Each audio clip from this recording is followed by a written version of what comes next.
Podcast और आज crime connect पर लेकर आया हूं वो कहानी जिसने लॉरेंस बिश्नोई को एक आशिक से गैंगस्टर बना दिया। जी हां, पंजाब का सबसे बड़ा गैंगस्टर जो अपनी और जेल में बैठे बैठे क्राइम करवाने के लिए जाना जाता है। कभी उस गैंगस्टर के सीने में भी दिल धड़कता था। उसकी भी एक गर्लफ्रेंड थी जिससे वो बेहद प्यार करता था। लेकिन फिर समय का पहिया ऐसे चला कि लॉरेंस अपनी उसी गर्लफ्रेंड की वजह से गैंगस्टर बन गया, जो मौजूदा समय में जेल में बैठे बैठे ऐसे अपने जुर्म का साम्राज्य चला रहा है कि कहने वाले तो ये भी कहते हैं कि आने वाले वक्त में वो दाऊद इब्राहिम से भी आगे निकल जाएगा। दाऊद का कद भी उसके सामने छोटा होगा।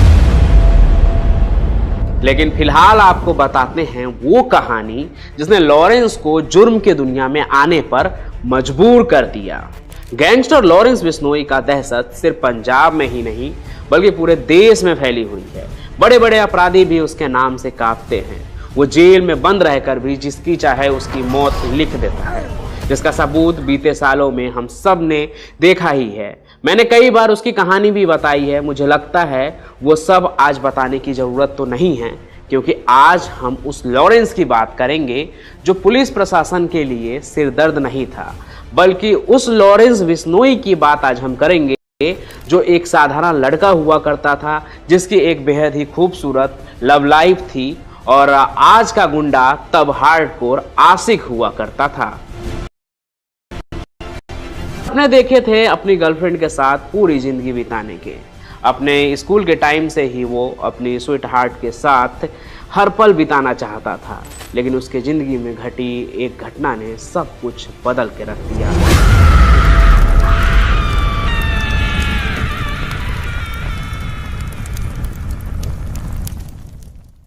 लॉरेंस की जिंदगी, उसके सपने, उसकी चाहते सब कुछ बदल गया। और लॉरेंस की इस कहानी की शुरुआत होती है आज से 16 साल पहले 2008 में। उस वक्त लॉरेंस 10वीं में पढ़ रहा था और अपनी क्लास की एक लड़की उसे बहुत ज्यादा पसंद थी। धीरे धीरे वो लड़की भी लॉरेंस को पसंद करने लगी और फिर उसी साल दोनों ने एक दूसरे से दोस्ती भी कर ली। ये पल लॉरेंस के लिए सबसे खुशनुमा पल था, क्योंकि अपने प्यार को पाने की शुरुआत उसने दोस्ती से कर ली थी। इन दोनों की दोस्ती आगे बढ़ते हुए 12वीं तक भी बरकरार रही, लेकिन अब बारी थी स्कूल से निकलकर कॉलेज में जाने की।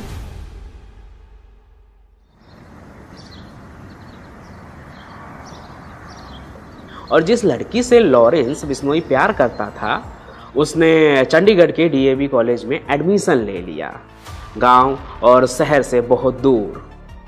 अब भला लॉरेंस बिश्नोई भी कैसे पीछे रहता। घर में पैसों की कोई कमी नहीं थी। माता पिता ने बेहद अच्छी तरह से लॉरेंस की परवरिश की। उसके स्कूल की पढ़ाई भी कॉन्वेंट स्कूल में करवाई थी। तो भला पढ़ने के लिए चंडीगढ़ जाने से उनके परिवार वाले क्यों इनकार करते। इसलिए लॉरेंस बिश्नोई भी अपने प्रेमिका के साथ चंडीगढ़ के डीएवी कॉलेज में एडमिशन ले लेता है और एक बार फिर से दोनों प्यार करने वाले एक साथ होते हैं।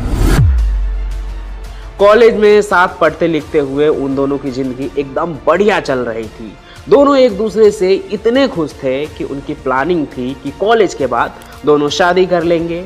लेकिन इसी बीच कॉलेज में पढ़ाई और प्यार के दौरान लॉरेंस बिश्नोई को छात्र राजनीति का चस्का लग गया।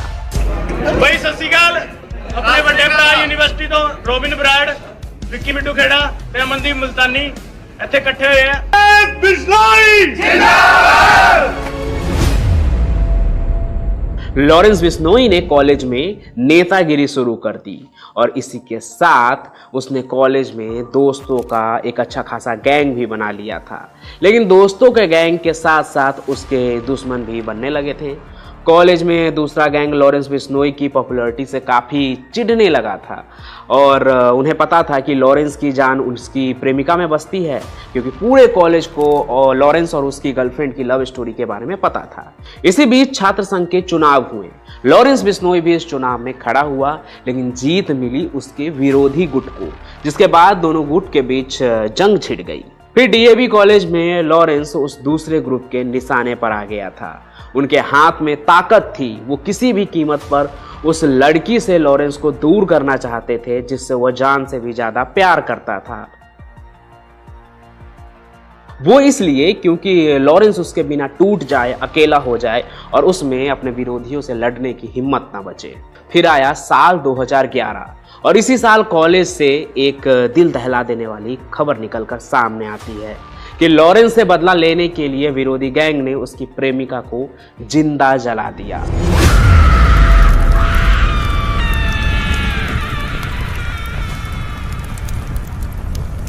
और लॉरेंस बिश्नोई से उसके बचपन का प्यार छीन लिया।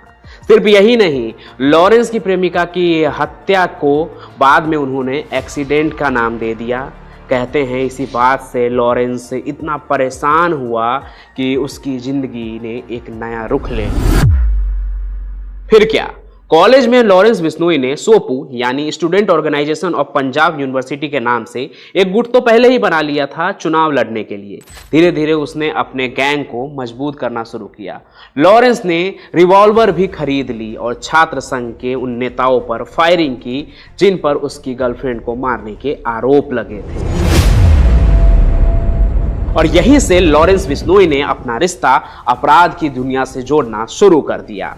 इसके बाद वो जग्गू भगवानपुरिया के कांटेक्ट में आया और फिर इस दलदल में वो धंसता ही चला गया। आज आलम यह है कि अपराध के रोज नए नए केस उस पर दर्ज होने लगे हैं, वो भी तब जब खुद लॉरेंस बिश्नोई कई सालों से जेल के अंदर बंद है।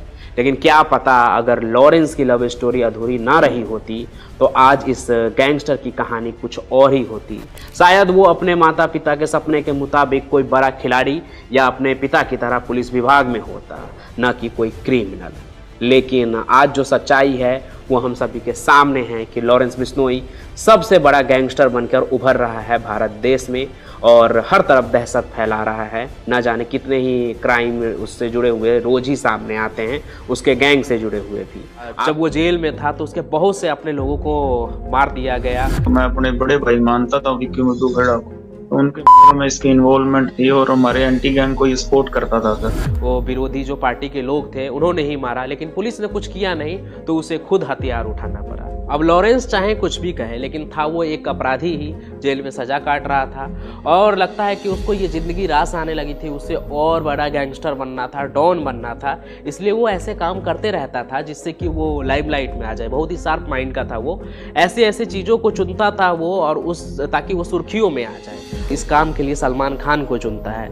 वो ऐलान कर देता है कि सलमान खान को वो जान से मार देगा। सलमान खान का करेंगे, मारेंगे, यही जोधपुर में मारेंगे, जब पता लग जाएगा इनको। अभी तो मैंने कुछ किया ही नहीं, बिना मतलब कोई इन्वॉल्व करने। और उसके लिए उसने एक शार्प शूटर को भी भेजा है। हालांकि ऐसा कुछ होता नहीं है, ये बस शायद वो सुर्खियों में आने के लिए करता है ताकि लोगों की नज़र उस पर जाए और लोग जाने कि एक कोई बड़ा गैंगस्टर है। अब यहाँ पर वो सलमान खान को मारने की बात क्यों करता है? क्योंकि काले हिरन का एक केस चल रहा था शिकार का, जिसमें सलमान खान का जोधपुर कोर्ट आना जाना काफ़ी लगा रहता था। और ये जो काले हिरन की एक समुदाय जाति में उसको पूजा जाता है और बिश्नोई भी उसी समुदाय से आता है। तो यहाँ पर किसी समुदाय ने उसको सुपारी नहीं दी थी कि तुम जाओ सलमान खान को मारो, वो खुद ही इस चीज़ की सुपारी ले लेता है कि मैं सलमान खान को मारूंगा। तो जिसका सीधे सीधे साफ तौर पर यही लगता है कि वो लाइमलाइट में आना चाहता है ताकि लोग उसे जाने कि सलमान खान को जान से मारने वाला भी कोई है। हालांकि लॉरेंस बिश्नोई को अब तक कोई इतना सीरियस लेता नहीं है, क्योंकि उसकी सिर्फ बातें थी, धमकी थी, उसने कुछ ऐसा खास किया नहीं था जिससे कि लोग उसे बहुत ही ज़्यादा सीरियसली लें। लेकिन आगे चलकर वो पंजाब में एक ऐसा कांड करवा देता है, या यूँ कहिए कि उसका क्रेडिट ले लेता है कि ये मैंने करवाया है, जिसके बाद से उसका एकदम चर्चा होने लगता है। हर तरफ उसकी ही बात होने लगती है, बच्चा बच्चा जान जाता है कि लॉरेंस बिश्नोई कौन है। एक तरह से समझिए तो शायद वो फेमस होने के अपने मंसूबे में कामयाब भी हो जाता है। होता ये है कि पंजाब में सिद्धू मूसेवाले की हत्या हो जाती है।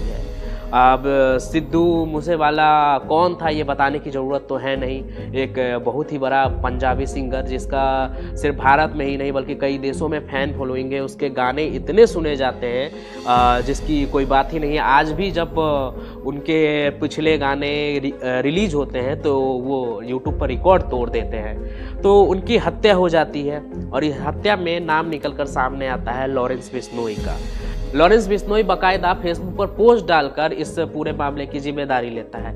ये भी बताता है कि वो सिद्धू मूसेवाले को क्यों मारता है। उसे ऐसा शक होता है कि उसके जो राइवलरी गैंग है उसके साथ उसका कनेक्शन है, फिर वो गोल्डी बरार के साथ मिलकर इस पूरे घटना को अंजाम देता है। और ये सब कुछ वो जेल में रहते हुए करता है। कहा जाता है कि सिद्धू मूसेवाले की पूरे हत्या की प्लानिंग होती है, और जहाँ तक लॉरेंस बिश्नोई को लोग समझ पाए हैं, उसके बारे में जान पाए हैं कि वो कुछ भी ऐसे नहीं करता है, बल्कि उससे पहले पूरी रिसर्च करता है उसकी। वो जितना पढ़ा लिखा है उन सभी चीज़ों का इस्तेमाल करता है, प्रॉपर रिसर्च करता है। फिर उसके जो गुर्गे होते हैं, गुंडे, वो जाकर उस पूरे चीज़ की रेकी करते हैं, फिर जाकर वो अपनी एक प्रॉपर प्लानिंग तैयार करते हैं असैसिनेशन के, और फिर अपने पूरे कांड को अंजाम देते हैं। कुछ ऐसा ही उन्होंने सिद्धू मूसेवाले के टाइम भी किया, और हर तरफ एक तरह से समझिए कि गैंगस्टर की दुनिया में, जुर्म की दुनिया में, और आम लोगों की जुबान पर भी छा गए कि लॉरेंस बिश्नोई नाम का कोई गैंगस्टर है जो अब जुर्म की दुनिया पर राज करता है। अब यहाँ पे ये बात तो निकल कर सामने आ जाती है कि ये सारा चीज जो वो सिद्धू मूसेवाला का कांड भी होता है वो जेल में बैठे बैठे करता है। लेकिन ये सबसे बड़ा सवाल निकल कर सामने आता है कि जेल में बैठे बैठे वो इतनी सारी चीजें ऑपरेट कैसे कर लेता है, कैसे वो जेल के अंदर उसे मोबाइल मिल जाता है और ये सारी चीजें हो जाती है। यहाँ से शायद उसे एक और आइडिया मिला होगा कि अगर वो जेल में बैठे बैठे कुछ और कांड कर दे जिसका सबूत सबको मिले, तो सबको और पता चल जाएगा कि लॉरेंस बिश्नोई कोई चीज है। और होता भी ऐसा ही है।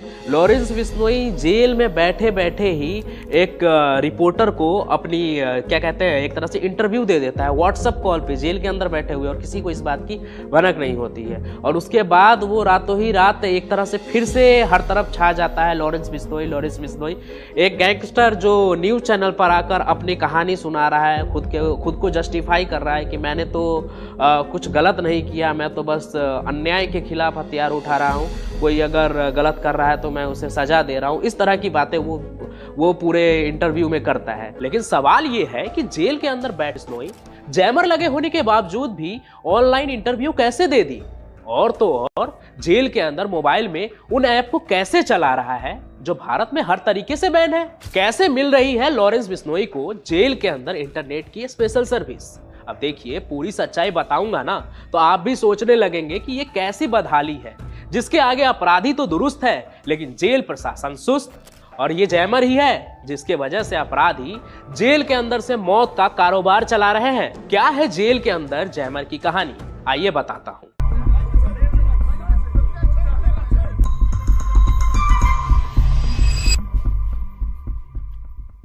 देखिए, आज से लगभग 1 साल पहले जेल के अंदर से लॉरेंस बिश्नोई के 2 इंटरव्यू टेलीकास्ट हुए थे। वही इंटरव्यू जिसमें उसने सलमान खान को जान से मारने की बात कही थी और सिद्धू मूसेवाले के कत्ल की प्लानिंग की भी बात बेबाकी से कही थी। अब जेल के अंदर से अपराधी इंटरव्यू दे दे, ये कोई छोटी बात तो थी नहीं, सीधा सीधा सिस्टम को चैलेंज था। ऊपर से 2023 में मार्च के महीने में जब ये इंटरव्यू टेलीकास्ट हुआ तब लॉरेंस बिश्नोई भटिंडा जेल में था, लेकिन उससे 1 हफ्ते पहले फायरिंग के मामले में पेशी के लिए वो जयपुर जेल में था। तो पेच यहां फंस गया कि आखिर लॉरेंस ने किस जेल से इंटरव्यू दिया था। जयपुर और भटिंडा दोनों ही जेल ने कह दिया कि ये हमारे जेल में तो हो ही नहीं सकता है, क्योंकि हमारे जेल में तो जैमर लगा है। और ये सोचने वाली बात तो थी ही कि अपराधी एक पल को किसी जेल स्टाफ को पैसा खिलाकर मोबाइल तो मंगवा सकता है, लेकिन जैमर में सेंध लगाकर इंटरनेट कैसे चला लेगा। इधर 14 और 17 मार्च को जेल के अंदर से लॉरेंस बिश्नोई के 2 इंटरव्यू टेलीकास्ट होने के बाद हंगामा ही मच गया था। और आखिर इसके पीछे कौन सी जेल और उसके कौन से स्टाफ शामिल है, इसकी छानबीन के लिए हरियाणा और पंजाब हाई कोर्ट ने 3 सदस्यीय SIT की टीम तो गठित कर ही दी थी, जिससे लॉरेंस जैसे अपराधी की मदद करने वाले अफसरों का पता लगे और उन पर कार्रवाई हो। और वो जांच आज तक चल ही रही है। लेकिन दूसरी तरफ जेल को सिक्योर करने के लिए यूज हो रहे तकनीक को लेकर एक ऐसी बात पता चली है कि उसके बाद आप यही सोचेंगे कि अगर हमारी जेल आज के हिसाब से अपडेट होती तो और भी कई क्राइम नहीं होते जो हो गए हैं। अब देखिए, सवाल तो यही है ना कि जैमर लगे होने के बाद भी लॉरेंस के मोबाइल में नेटवर्क कैसे आया। तो इसके पीछे की कहानी हमारे अनअपडेटेड सिस्टम की बदहाली है, क्योंकि भारत के ज्यादातर जेलों में लगे जैमर पुरानी टेक्नोलॉजी के हैं जो केवल 2G और 3G नेटवर्क को ही जैम कर सकते हैं। मतलब 4G या 5G टेक्नोलॉजी पर आधारित नेटवर्क को ये जैमर रोक ही नहीं सकते हैं और टेक्नोलॉजी की इसी खामी का फायदा गैंगस्टर उठाते हैं। कैसे, ये अभी मैं आपको बताता हूँ। राजस्थान की सबसे हाई सिक्योरिटी जेल अजमेर में भी 3G टेक्नोलॉजी का जैमर लगा हुआ है और रिपोर्ट्स में किए गए दावों के मुताबिक अगर जैमर जोन में कोई भी 4G नेटवर्क वाला मोबाइल चलाएगा तो टावर फुल ही मिलेगा। और ये कहानी सिर्फ लॉरेंस की नहीं है, राजस्थान की जेलों में बंद कई गैंगस्टर और बदमाश जो है वो अभी भी जेल से जुर्म का साम्राज्य बेखौफ चला रहे हैं। मतलब अगर जैमर सही तरीके से आज की जरूरत के हिसाब से काम करता तो इस तरह के क्राइम नहीं होते ना। पंजाब के जेल का भी यही हाल है। दावा के मुताबिक भटिंडा सेंट्रल जेल में दिल्ली के एक फर्म द्वारा टेस्टिंग के लिए 4G जैमर लगाए गए हैं, लेकिन हकीकत यह है कि ज्यादातर जेलों में वहां भी जैमर पुराने ही हैं और जेलों में बंद अपराधी हाई फ्रीक्वेंसी एरिया में जाकर 5G तकनीक का उपयोग कर रहे हैं। देखा जाए तो एक हद तक क्राइम को बढ़ने से रोकने में प्रशासन इसलिए भी नाकाम है क्योंकि अपराधी अपडेट हो रहे हैं और सिस्टम अभी भी पुराने जमाने के तकनीक को ही आजमा रहे हैं। और इधर जेल के अंदर लॉरेंस जैसे अपराधी जैमर को भी मात दे इंटरव्यू दे रहे हैं, तो कभी सलमान खान को मारने की धमकी दे रहा है। तो सबसे पहले लॉरेंस गैंग के उस कांड के बारे में बताऊंगा जिससे ये सब कुछ शुरू हुआ और आगे चलकर लॉरेंस का 2 इंटरव्यू भी हो गया और फिर कंफ्यूजन ही कंफ्यूजन हो गया कि आखिर ये इंटरव्यू हुआ तो हुआ कहाँ।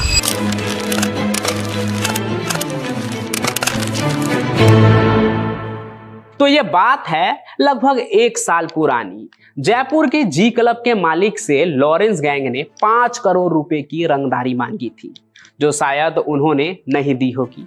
फिर आता है 28 जनवरी। क्लब के अंदर वीकेंड पार्टी चल रही थी। रात के करीब 11 बज रहे थे जब कुछ बदमाश वहां पर पहुंचे। लॉरेंस के गुर्गे थे और क्लब के कुछ लोग से कहासुनी हो गई उसकी और वो वहां से वापस लौट गए। लेकिन बाहर निकलने के बाद कुछ ही समय गुजरा, बदमाशों ने क्या किया कि क्लब के गेट पर अंधाधुंध फायरिंग शुरू कर दी। क्लब के गार्ड्स ने गेट को अंदर और बाहर से बंद कर दिया जिससे वो अंदर तो नहीं आ पाए और गेट पर ही फायरिंग कर कर वहां से लौट गए। लेकिन इस गोलीबारी को अंजाम देने के बाद हमेशा की तरह वही हुआ जो लॉरेंस गैंग का ट्रेडमार्क है। मतलब पहले तो घटना को अंजाम देना और फिर सीना ठोक के उसकी जिम्मेदारी लेना। इस बार भी वैसा ही हुआ और लॉरेंस बिश्नोई गैंग का एक गुर्गा ऋतिक बॉक्सर इस गोलीबारी की जिम्मेदारी ले लेता है। मामले में गिरफ्तारी भी होती है और फिर लॉरेंस बिश्नोई का नाम भी सामने आता है। तो पूछताछ के लिए जयपुर पुलिस जो है वो 15 फरवरी को लॉरेंस बिश्नोई को पंजाब के भटिंडा जेल से जयपुर ले आती है और 21 दिन के पूछताछ के बाद 7 मार्च को उसे वापस पंजाब के भटिंडा जेल भी पहुंचा दिया गया। और इसके एक हफ्ते बाद ही 14 और 17 मार्च को जेल के अंदर से लॉरेंस बिश्नोई के 2 इंटरव्यू टेलीकास्ट हो गए, वो भी नेशनल टेलीविजन पर। अब ये कोई छोटी बात तो थी नहीं, जेल से एक अपराधी यूं ही इंटरव्यू दे दे, और वो भी कोई छोटा मोटा अपराधी नहीं, वो अपराधी जिसने सिद्धू मूसेवाले जैसे पंजाबी सिंगर की हत्या करवाई थी, वो गैंगस्टर जो सलमान खान को खुलेआम धमकी देता है। और इन दिनों तो आप देख ही रहे हैं सलमान खान को जिस तरह से टारगेट किया जा रहा है। तो इस इंटरव्यू पे जो है वो काफी बवाल मचा और ये बात सच भी थी। इंटरव्यू तो सबने देखा था, जो भले ही आज यूट्यूब पर कहीं भी देखने को नहीं मिल रहा है, हर जगह से उस इंटरव्यू को हटा दिया गया है। लेकिन जैसे ही 14 मार्च 2023 को पहला इंटरव्यू टेलीकास्ट हुआ था, वैसे ही डीजीपी पंजाब ने यह साफ तौर पर कह दिया था कि लॉरेंस का इंटरव्यू पंजाब के बाहर हुआ है। मतलब पंजाब जेल के अंदर तो ऐसा पॉसिबल ही नहीं है। लेकिन 17 मार्च के अपने दूसरे इंटरव्यू में लॉरेंस ने अपना बैरक भी दिखा दिया, जिससे ये तो साफ हो गया कि इंटरव्यू तो जेल के अंदर से ही हुआ था। मतलब साफ था कि या तो इंटरव्यू जेल प्रशासन के नाक के नीचे से हुआ है या फिर उनके मिली भगत से। लेकिन जब यह बात उछली कि आखिर लॉरेंस ने यह कर कैसे लिया, तो पंजाब और राजस्थान दोनों ही जगह के जेल प्रशासन ने यही कहा कि यह पॉसिबल ही नहीं है, क्योंकि जेल के अंदर तो जैमर लगा होता है, दोनों ही जेल के अंदर जैमर लगा है। तो आखिर लॉरेंस ने इंटरव्यू कैसे दे दिया? अब देखिए, जेल में जैमर तो लगा होता है, लेकिन फिर भी ये जो अपराधी होते हैं बड़े बड़े, ये जेल के अंदर से मोबाइल कैसे चला लेते हैं, इसकी पूरी कहानी जो है लॉरेंस के बारे में भी मैंने अपने चैनल पर सुनाया है। आप उसे जाकर देख सकते हैं, लिंक में डिस्क्रिप्शन में दे दूंगा। आगे बढ़ते हैं इस कहानी पर। तो सवाल ये था कि आखिर ये इंटरव्यू हुआ कहाँ। अब फिलहाल इसका तो पता नहीं है, इस पर जांच भी चल रही है। लेकिन क्लब के फायरिंग वाले पूछताछ के दौरान एक दिन ऐसा था जब लॉरेंस किसी भी जेल में नहीं था। जी हाँ, लॉरेंस बिश्नोई जेल के बाहर था। हुआ ये कि राजस्थान पुलिस पूछताछ के बाद 7 मार्च को लॉरेंस को जयपुर जेल से लेकर वापस भटिंडा जेल में उसे सौंपने के लिए चले गए। लेकिन भटिंडा जेल ने लॉरेंस को लेने से मना कर दिया, क्योंकि कुछ कानूनी पेच फंस गया था। इसलिए 7 मार्च को लॉरेंस जेल के अंदर नहीं बल्कि जेल गार्ड के कस्टडी में था। फिर 8 मार्च को कानूनी तौर पर उसे वापस भटिंडा जेल के अंदर डाल दिया गया। तो सवाल यह है कि इंटरव्यू कहां हुआ, राजस्थान के जेल में या पंजाब के भटिंडा जेल में। अब ये इंटरव्यू गार्ड के कस्टडी में तो इसलिए नहीं हो सकता है क्योंकि इंटरव्यू 2 दिन का था और जेल के अंदर से, लेकिन जेल में तो जैमर लगा होता है। फिर लॉरेंस के मोबाइल में नेटवर्क कैसे आया? तो इसके पीछे की कहानी हमारे अनअपडेटेड सिस्टम की बदहाली की है, क्योंकि भारत के ज्यादातर जेलों में लगे जैमर पुराने टेक्नोलॉजी के हैं, जो केवल 2G और 3G नेटवर्क को ही जाम कर सकते हैं। मतलब 4G और 5G टेक्नोलॉजी पर आधारित जो नेटवर्क होते हैं वो ये जैमर रोक ही नहीं सकते हैं, और टेक्नोलॉजी की इसी खामी का फायदा गैंगस्टर उठाते हैं। लेकिन सवाल अब भी यही है कि इंटरव्यू किस जेल से हुआ। भटिंडा जेल का तो यही दावा है कि इंटरव्यू उनके जेल में तो नहीं हुआ है, और इंटरव्यू से पहले वो राजस्थान जेल में था। पंजाब SIT ने भी इंटरव्यू राजस्थान की जेल में होने का ही दावा किया था। SIT ने अपनी रिपोर्ट में 2 में से 1 इंटरव्यू राजस्थान के किसी जेल में होने की बात कही थी, लेकिन वो जांच अभी भी चल ही रही है। मार्च के महीने में भी SIT टीम भटिंडा के जेल में उस लोकेशन का भी दौरा किया था उन्होंने जहां पर लॉरेंस बिश्नोई को पहले रखा जा रहा था। इस दौरान इंटरव्यू में दिखाई जा रही जो लोकेशंस थे उन पर भी ध्यान रखते हुए जांच की जा रही थी। लेकिन इतनी कहानी जानने के बाद कुछ सवाल तो आपके मन में भी उठे ही होंगे कि कहीं लॉरेंस गैंग ने जानबूझकर तो जयपुर के क्लब पर फायरिंग नहीं करवाई ताकि पूछताछ के लिए उसे राजस्थान लेकर जाया जाए और अपना इंटरव्यू वो दे सके। और ऐसा हो भी सकता है क्योंकि जेल में बैठकर प्लानिंग करने के लिए ही तो ये गैंगस्टर जाना जाता है। लेकिन फिलहाल गैंगस्टर लॉरेंस बिश्नोई गुजरात की जेल में नशा तस्करी से जुड़े केस में बंद है, और आने वाले कुछ समय में वो पंजाब समेत विभिन्न राज्यों में जो भी केस दर्ज है वहां पर वो फिजिकली रूप से नहीं जाएगा, उसकी पेशी नहीं होगी, ऑनलाइन या वीडियो कॉन्फ्रेंसिंग के जरिए ही उसकी पेशी करवाई जाएगी। केंद्र सरकार ने ये उसकी सुरक्षा को देखते हुए फैसला लिया है। लेकिन क्या इस गैंगस्टर को किसी सुरक्षा की जरूरत भी है? क्योंकि ना जाने कितने ही लोगों को आज भी इससे खतरा है, और टॉप पर तो सलमान खान ही है। कहते हैं सलमान खान फिल्म इंडस्ट्री में किसी की भी किस्मत बना सकते हैं और बिगाड़ भी सकते हैं। सलमान भाई ने मुझे कहीं का नहीं छोड़ा, लेकिन इन दिनों उनकी किस्मत ही कुछ ठीक नहीं चल रही है। कई साल बीत गए लेकिन लॉरेंस बिश्नोई की धमकी उनका पीछा ही नहीं छोड़ रही है। तो जब हम करेंगे तो पता लग ही जाएगा। सलमान खान का करेंगे, मारेंगे, यही जोधपुर में मारेंगे तो पता लग जाएगा इनको। अभी तो मैंने कुछ किया ही नहीं। अगर फिल्मों में आपकी दिलचस्पी होगी तो आपको मालूम ही होगा कि सलमान खान मध्य प्रदेश के इंदौर में जन्मे और पूरी जिंदगी उनकी माया नगरी मुंबई में बीत रही है। क्राइम कनेक्ट पर आप मेरे साथ अब तक तो ये भी जान चुके होंगे कि लॉरेंस पंजाब में जन्मा, और जिस काले हिरन के शिकार को लेकर लॉरेंस बिश्नोई सलमान खान के पीछे पड़ा है वो केस जोधपुर में हुआ था, यानी राजस्थान में। सलमान खान महाराष्ट्र का, केस राजस्थान में हुआ, तो फिर ये पंजाब का गैंगस्टर लॉरेंस बिश्नोई सलमान खान के पीछे क्यों पड़ा है? आखिर क्या है पूरा मामला? आइए आज मैं आपको इसका पूरा टाइमलाइन बताता हूँ। बीबी हो तो ऐसी, ये बॉलीवुड की वो फिल्म है जिसमें सलमान खान ने डेब्यू किया था। साल था 1988 और अब तक लॉरेंस बिश्नोई का कोई नामो निशान नहीं था, यहाँ तक कि वो जन्मा भी नहीं था। अगले 5 साल में सलमान खान 28 साल के हो गए और कई हिट फिल्मों के साथ बॉलीवुड में एक सेट एक्टर बन चुके थे। 5 साल बाद यानी 1993, वही साल जब पंजाब के खुशहाल परिवार में एक लड़के का जन्म हुआ और दूध जैसे उसके रंग को देखकर उसका नाम लॉरेंस बिश्नोई रखा गया। देखते ही देखते 5 साल और बीत गए और आ गया साल 1998। जोधपुर में हम साथ साथ हैं फिल्म की शूटिंग हो रही थी। इसी दौरान सितंबर के महीने में सलमान खान के ऊपर 2 एंडेंजर्ड ब्लैक बक यानी काले हिरन को मारने का इल्जाम लगा। न सिर्फ उन पर बल्कि उनके साथ बाकी को एक्टर्स पर भी, जिनमें सैफ और तब्बू भी शामिल थे। इन सभी के खिलाफ ये कंप्लेंट बिश्नोई समाज के लोगों ने किया था, वही समाज जिससे लॉरेंस बिश्नोई भी आता है। इस कंप्लेंट के बाद सलमान गिरफ्तार भी हुए, पर बेल लेकर जल्द ही छूट भी गए। लेकिन साल 2006 में वो वाइल्ड लाइफ प्रोटेक्शन एक्ट के अंतर्गत दोषी पाए गए। कोर्ट ने सलमान खान पर 25,000 रुपए का जुर्माना लगाया और 5 साल की जेल की सजा सुनाई। सलमान खान ने इस सजा के खिलाफ जोधपुर कोर्ट में ही अपील की, लेकिन जोधपुर कोर्ट ने अगले साल यानी 2007 के अगस्त में इस अपील को खारिज कर दिया और सजा बरकरार रही। और यही सलमान खान की गिरफ्तारी होती है और जेल में भेज दिए जाते हैं 5 साल के लिए। इधर बिश्नोई समाज को लगा कि वो केस जीत गए और सलमान खान जेल में ही रहेगा, लेकिन दूसरी तरफ ये मुद्दा राजस्थान के हाई कोर्ट में पहुंच गया था, जहां सेशन कोर्ट के सुनाए गए फैसले को निलंबित कर दिया गया और सलमान खान 7 दिन की जेल काटने के बाद बाहर आ चुके थे।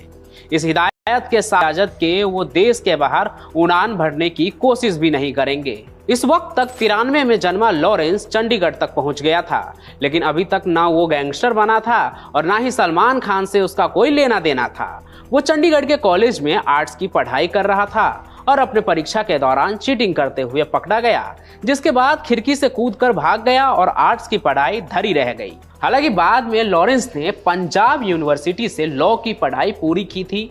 इसी दौरान छात्र राजनीति में भी घुस गया और फिर क्राइम के दुनिया में भी।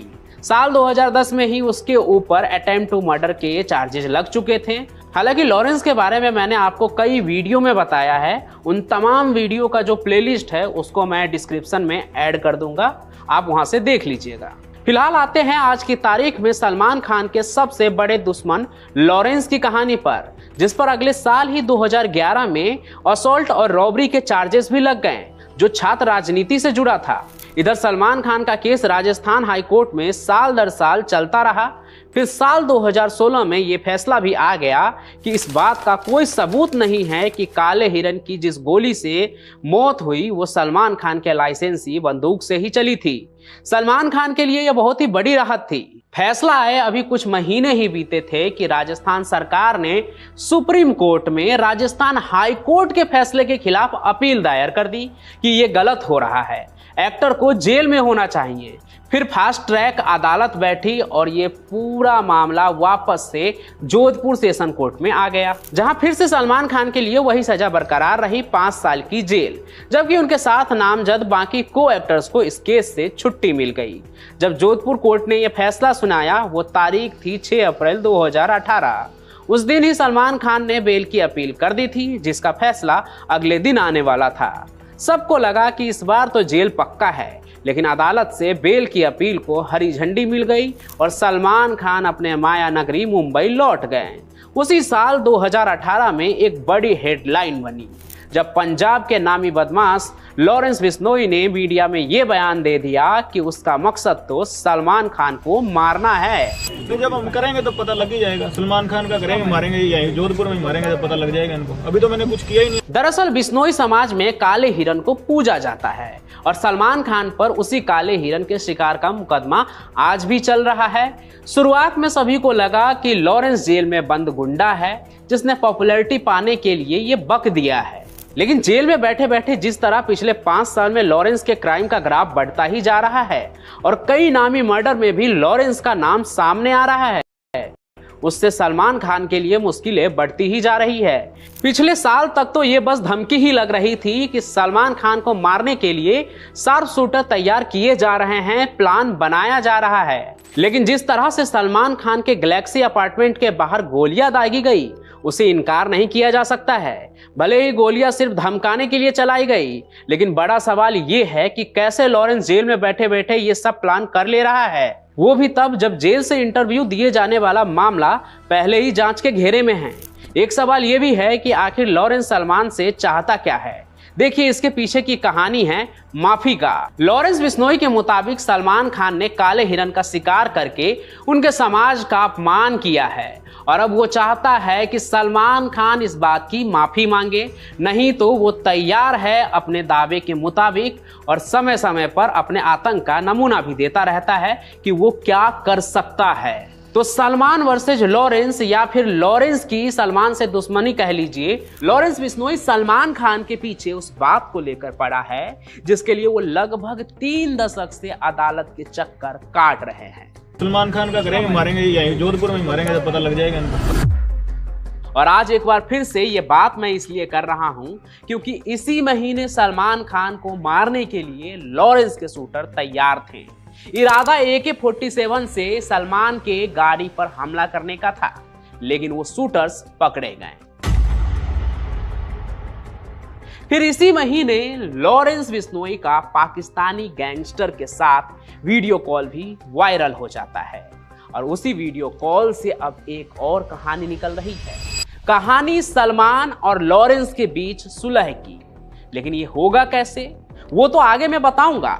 बाकी आप इतना जान लीजिए कि सुलह करवाने वाला शिवसेना का पाकिस्तानी दुश्मन है, पर वो है कौन जानने के लिए बने रहिए वीडियो के अंत तक।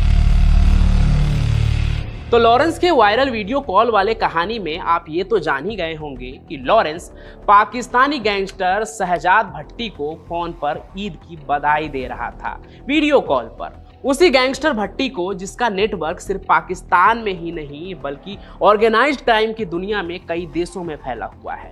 और चूंकि लॉरेंस के साथ उसका नाम उछला है तो भारत में बीते दिनों उसकी खूब बातें भी हुई।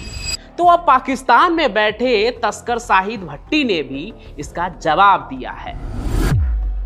शाहिद भट्टी ने अपने इंस्टाग्राम सोशल मीडिया अकाउंट पर एक वीडियो अपलोड की जिसमें उसने अपना पक्ष रखा है। इतना ही नहीं, भट्टी ने इसमें इशारा भी किया है कि सिर्फ एक बार नहीं 2 बार लॉरेंस से उसकी बातचीत हुई। इंडिया ਦੇ ਨਿਊਜ਼ ਤੇ ਮੇਰੀ ਤੇ ਫਰਕ ਖੋਖਰ ਭਾਈ ਦੀਆਂ ਨਿਊਜ਼ਾਂ ਚੱਲ ਰਹੀਆਂ ਨੇ ਕਿ ਇੱਕ ਮੇਰੀ ਬਿਸ਼ਨੋਈ ਦੇ ਨਾਲ ਲੌਰੈਂਸ ਬਿਸ਼ਨੋਈ ਦੇ ਨਾਲ ਵੀਡੀਓ ਕਾਲ ਹੈ, ਠੀਕ ਹੈ। ਉਹਦੇ ਬਾਰੇ ਚ ਮੈਂ ਥੋੜੀ ਜੀ ਗੱਲ ਕਰਨਾ ਚਾਹੁੰਦਾ ਵਾਂ ਕਿ ਸਭ ਤੋਂ ਪਹਿਲੇ ਮੇਰਾ ਭਾਈਜਾਨ ਮੈਂ ਇੰਡੀਆ ਦੇ ਨਿਊਜ਼ ਨੂੰ ਇਸ ਚੀਜ਼ਾਂ ਦਾ ਜਵਾਬ ਦੇ ਨਹੀਂ ਹੈਗਾ ਵਾਂ। ਮੈਂ ਜਵਾਬ ਦੇ ਹੈਗਾ ਆਪਣੇ ਮੁਲਕ ਦਾ, ਆਪਣੀ ਆਰਮੀ ਦਾ, ਆਪਣੀ ਏਜੰਸੀਆਂ ਦਾ, ਆਪਣੀ ਪੁਲਿਸ ਦਾ। ਜਦੋਂ ਮੇਰੇ ਕੋਲੋਂ ਮੰਗਣਗੇ ਮੈਂ ਉਹਨਾਂ ਨੂੰ दिखा देंगा कि भाईजान इन्हां दी सारे कदों मैनू कॉल आई है, कदों इहदी मेरी गल हुई है, कितना अरसा पहले हुई है और किन्ने वीडियो अपलोड की और किस तरीके वीडियो अपलोड हुई है। अगर मेरी कोई चीज़ उन्होंने विच मैं गिल्टी आना वा या मैं कोई उन्होंने नाल 2 दफ़ा तो ज़्यादा मेरी गल हुई होवे, या मैं किसी चीज़ दे विच शामिल होवां, पाकिस्तान दा कोई बुरा कीता होवे या उधरों किसी दूसरे उन्हां दा इंडिया दा कोई बुरा सोचिया भी होवे या कुछ भी इस तरह दा, ते मैं अपनी सज़ा भुगतन लई तैयार हाँ। और ये बात तो हुई उस पाकिस्तानी गैंगस्टर की जिसके साथ लॉरेंस की वीडियो वायरल हुई थी, लेकिन इसके अलावा अब एक और पाकिस्तानी है जिसका नाम इस मामले में खूब उछला है। वही शख्स जिसका नाम भट्टी भी अपनी वीडियो में ले रहा था, मेरी ते फर्क खोखर भाई यानी फारूक खोखर की। वही फारूक खोखर जो अब ये कह रहा है कि सलमान खान से जो लॉरेंस की दुश्मनी ठनी है उसका सुलह अब वो करवाएगा। इंडिया की मेरा मसला है शिवसेना से जो हमारे पाकिस्तान के खिलाफ है। चुप के हमारे लोगों ने कुर्बानियाँ की हैं। आप सुबह से खबरें दे रहे हो मेरे बारे में कि बलूचिस्तान में फ़र्क होकर का बहुत असर है, तो मेरे भाई मैं आज तक बलूचिस्तान गया नहीं हूँ। चलो गया भी मैं आपको जवाब दे नहीं हूँ। आपके जेल से किसी बंदे ने कॉल की तो मैं तो उसकी सुलह कराना चाहता हूँ एक मुसलमान एक्टर से कि यार उसका नुकसान ना हो, और मैं बहुत जल्द दुबई में एक सुलह कराने लगा। मुझे रोक सकते हो तो रोक फारूक खोखर अपनी बातों से तो शिवसेना का बड़ा दुश्मन लग रहा है, लेकिन उसकी बातों में कितना दम है इसका कुछ अता पता नहीं है। लेकिन जिस फारूक खोखर की यहाँ बात हो रही है, अगर एक बार उसके इंस्टाग्राम प्रोफाइल में झांक कर देखा जाए तो ऐसे कई वीडियो उसके प्रोफाइल पर दिखेंगे जिसमें वो उन वीडियो को मेडल की तरह सजा के अपलोड कर रखा है, जहां लॉरेंस से जुड़ी खबरों में उसकी बातें कोई कर रहा है। मतलब कहीं जिस तरह से लॉरेंस सलमान खान को मारने की धमकी देकर चमक उठा, उसी तरह खोखर भी तो लॉरेंस से सलमान खान की सुलह करवाने के नाम पर पॉपुलैरिटी तो नहीं लूट रहा है? कहां है बॉलीवुड के भाईजान सलमान खान? लॉरेंस बिश्नोई गैंग से मिली जान की धमकी के बाद कैसे हैंडल कर रहे हैं अपना शेड्यूल? क्योंकि बात अब सिर्फ धमकी तक की नहीं रही, डराने के लिए उनके घर पर फायरिंग भी हो चुका है और तो और सलमान के कत्ल की सुपारी भी निकल चुकी है। और ये मैं नहीं कह रहा बल्कि महाराष्ट्र पुलिस का दावा है। एक्टर सलमान खान के घर पर हुई फायरिंग की जांच कर रही नवी मुंबई पुलिस ने नया खुलासा किया है। पुलिस का कहना है कि लॉरेंस गैंग ने सलमान को मारने के लिए 25 लाख रुपए की सुपारी दी थी। AK-47 भी तैयार था और बॉलीवुड स्टार के कत्ल के सुपारी में पाकिस्तानी कनेक्शन भी है। आइए आज आपको सलमान के कत्ल की सुपारी की पूरी इनसाइड स्टोरी बताते हैं। अच्छा, इससे पहले कि मैं सलमान खान के सुपारी की कहानी पर आऊं, आपको ये बताते हैं कि आखिर अंडरवर्ल्ड में सुपारी का चलन आया कैसे, यानी कि किसी को मारने के लिए कॉन्ट्रैक्ट देना, जिसे सुपारी कहते हैं अंडरवर्ल्ड के लैंग्वेज में। तो मैं एक किताब पढ़ रहा था S. हुसैन जैदी की, डोंगरी टू दुबई। उस किताब के मुताबिक मुंबई में माहिम प्रांत के जो राजा थे भीम, उनके जरिए सुपारी प्रचलन में आई। तो ये जो राजा थे भीम, उनके प्रांत में एक दिलचस्प रस्म थी। किसी को भी जब वो कोई बड़ा काम सौंपते थे ना, तो उससे पहले वो अपने माहिम के किले में योद्धाओं की एक बैठक बुलाते थे, जहां पर पहले तो वो जितने भी योद्धा आते थे इनको एक शानदार दावत देते थे। उसके बाद उनके सभा के बीच में पान के पत्ते वाली एक प्लेट रखी जाती थी। कहते हैं कि उसमें सुपारी भी होता था उस पान के पत्ते में। फिर जो आदमी सुपारी वाले उस पान को उठाता था, राजा भीम उसी को वो बड़ा काम सौंपते थे कि यही है वो योद्धा जो इस काम को अंजाम देगा। इस तरह से काम को सौंपने का चलन 80 और 90 के दशक में मुंबई में लोगों की हत्या तक जा पहुंचा। सुपारी के जरिए बड़े पैमाने पर हत्याएं होने लगी, आज भी हो रही हैं। और लॉरेंस बिश्नोई तो सलमान खान के पीछे हाथ धोकर पड़ा है। उसने सलमान खान के कत्ल की सुपारी भी निकाल दी है। लेकिन मुंबई और अंडरवर्ल्ड में जो पहली सुपारी का आदेश निकला था, वो एक ऐसे डॉन के हाथों निकला था जिसके बारे में सब यही कहते हैं कि वो एक ऐसा डॉन था जिसने कभी भी गोली नहीं चलाई, कभी भी खून खराबा नहीं किया, यानी स्मगलिंग किंग अपने टाइम के हाजी मस्तान। साल 1969 की बात है। गैंगस्टर हाजी मस्तान के जरिए ही 2 पाकिस्तानियों को 10,000 रुपए देकर गैंगस्टर यूसुफ पटेल को मरवाने की सुपारी दी गई थी। अब ये जो कहानी अभी आप सुन रहे हैं मेरे से, ये भी आपको कभी डिटेल में बताऊंगा, लेकिन अभी आते हैं सलमान खान के कत्ल की सुपारी वाले कहानी पर। तो सलमान खान जो है इन दिनों बेहद ही टाइट सिक्योरिटी के साथ मुंबई के फिल्म सिटी में अपनी अगली फिल्म सिकंदर की शूटिंग कर रहे हैं। वो सोनाक्षी सिन्हा की शादी में भी कुछ ही देर के लिए गए थे, लेकिन बहुत ही टाइट सिक्योरिटी के साथ। मतलब वो अपने सिक्योरिटी का पूरा ख्याल तो रख रहे हैं और रखना भी चाहिए, क्योंकि जिस तरह से लॉरेंस के गुर्गे उनके पीछे घात लगाकर बैठे हुए हैं, ऐसे में कभी भी कुछ भी हो सकता है। देखिए, 14 अप्रैल को गैलेक्सी अपार्टमेंट पर फायरिंग हुई थी। फिर नवी मुंबई पुलिस ने 24 अप्रैल को लॉरेंस गैंग के 4 लोगों को गिरफ्तार किया था, जो पनवेल में सलमान की कार पर अटैक करने की प्लानिंग कर रहे थे। पुलिस ने इस मामले में आरोपी को पकड़ा ही, और साथ ही उसके अलावा लॉरेंस, उसके भाई अनमोल और गोल्डी बरार समेत कुल 18 लोगों के खिलाफ FIR भी दर्ज की है। इस मामले पर ही 1 जून को प्रेस कॉन्फ्रेंस करते हुए पनवेल जोन 2 के DCP विवेक पंसारे ने कहा था कि सलमान खान की हत्या की प्लानिंग को लेकर हमें कुछ इंफॉर्मेशन मिली थी। काफी जानकारी निकालने के बाद हम लॉरेंस से जुड़े हुए सोशल मीडिया ग्रुप में ऐड हुए और ग्रुप में जुड़ने के बाद वहां से जानकारी इकट्ठा करते गए। मतलब आप समझ रहे हैं, एक पुलिस वाला नॉर्मल आदमी बनकर लॉरेंस के सोशल मीडिया ग्रुप में घुसे थे। फिर 24 अप्रैल को उन्होंने 4 लोगों को गिरफ्तार किया।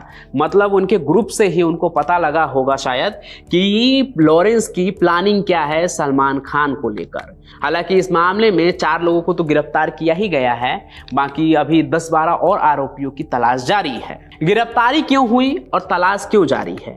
क्योंकि इन्होंने एक्टर सलमान खान के फार्म हाउस और कई शूटिंग स्पॉट समेत गोरेगांव फिल्म सिटी की भी रेकी की थी।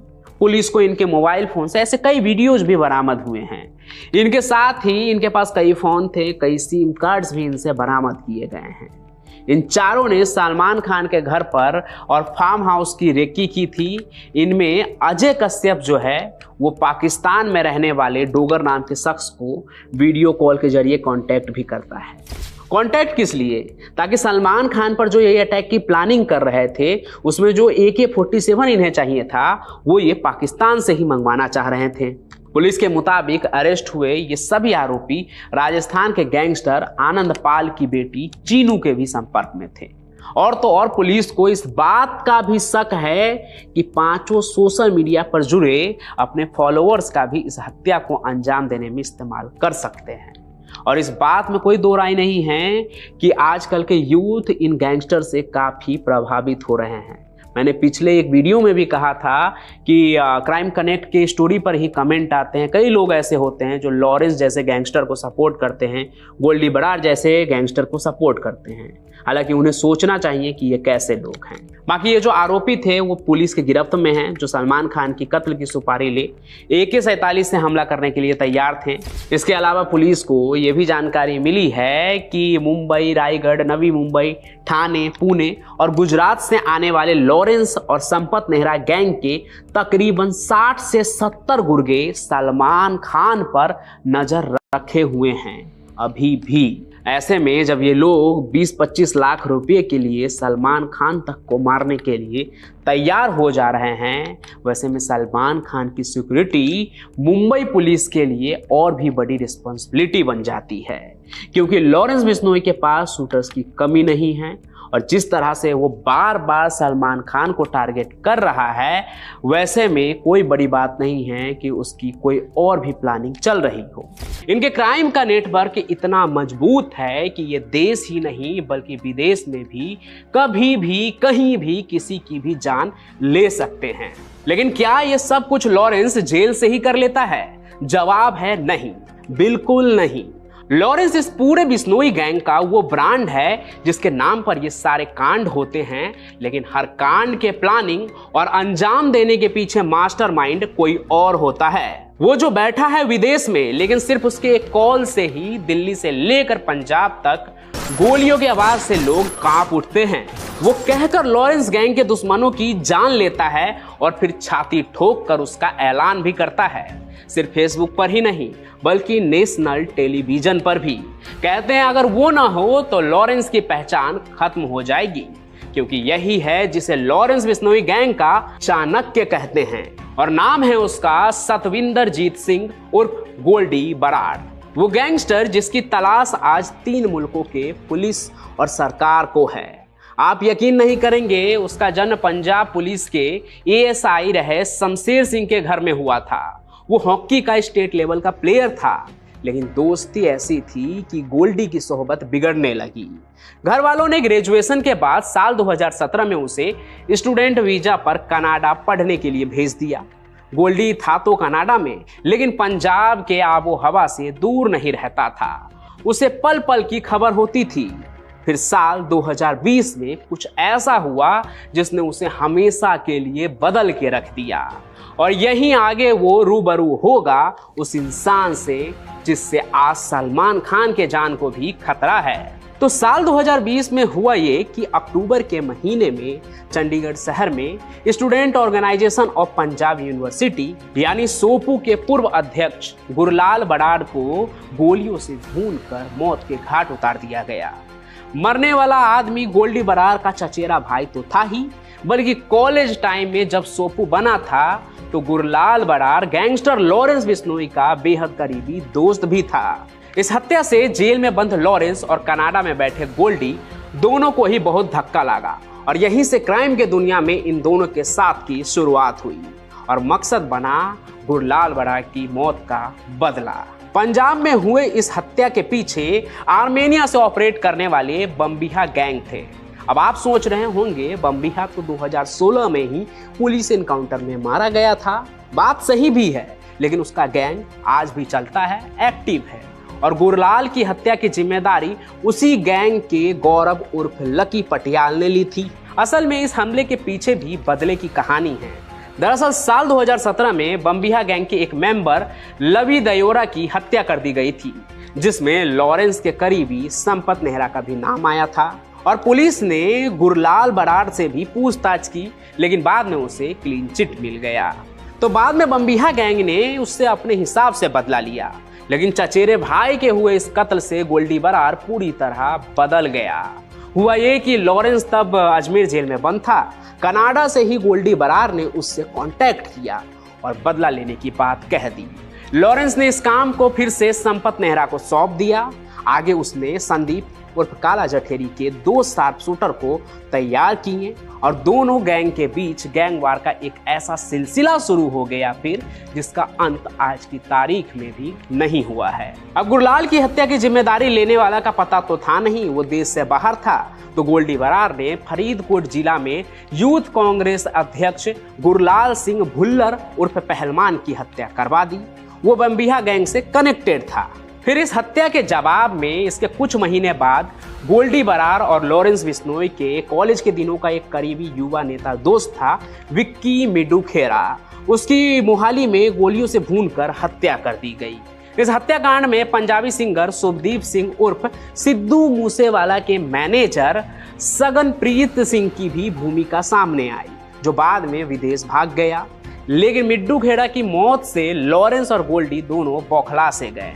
तब लॉरेंस के खास मिड्डू खेड़ा की मौत का बदला लेने की पूरी प्लानिंग गोल्डी ने विदेश में रहकर ही तैयार की और मिड्डू खेड़ा के बदले में सिद्धू मूसेवाला को मारना तय किया गया, जिसके लिए पहली प्लानिंग थी कि सिंगर सिद्धू के घर पर नकली पुलिस वाले महिला जर्नलिस्ट के साथ जाएंगे और सिद्धू मूसेवाला का काम तमाम किया जाएगा।